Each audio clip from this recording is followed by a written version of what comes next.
கடந்த சில நாட்களாக நடைபெற்று வந்த ஆபரேஷன் சிந்தூர் தாக்குதலில் எதிரிகளிடமிருந்து நம்மை காப்பாற்றிய பெருமை S-400 வான் தடுப்பு சாதனத்தையே சாரும்.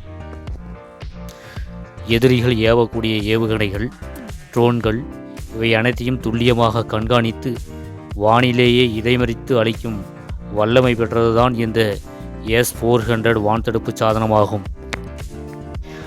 எதிரி நாடுகளின் துணையோடு தீவிரவாதிகள் ஒரு குறிப்பிட்ட கால இடைவெளியில் இந்தியாவுக்குள் அத்துமீறி நுழைந்து நாட்டு மக்களுக்கும் இராணுவத்திற்கும் பெரும் சவாலாக திகழ்ந்து கொண்டிருப்பதை உற்று கவனித்த நம்முடைய பாரத பிரதமர் அவர்கள் இந்த S-400 வான் தடுப்பு சாதனம் இந்தியாவிற்கு மிகவும் தேவை என்பதை உணர்ந்தார். இதன் அடிப்படையில் ரஷ்யாவிடமிருந்து S-400 வான் தடுப்பு சாதனத்தை வாங்க 2018ஆம் ஆண்டு 5 சாதனங்களை வாங்க அவர் ஒப்பந்தம் செய்திருந்தார்.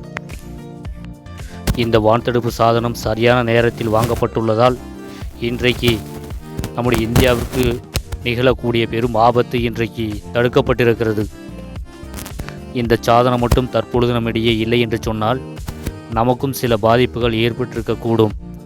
ஆகவேதான் பிரதமர் அவர்கள் முன்கூட்டியே உணர்ந்து இந்த சாதனத்தை ரஷ்யாவிடமிருந்து பெற்று இன்றைக்கு நம்ம எல்லாம் காப்பாற்றியிருக்கிறார் என்று சொன்னால்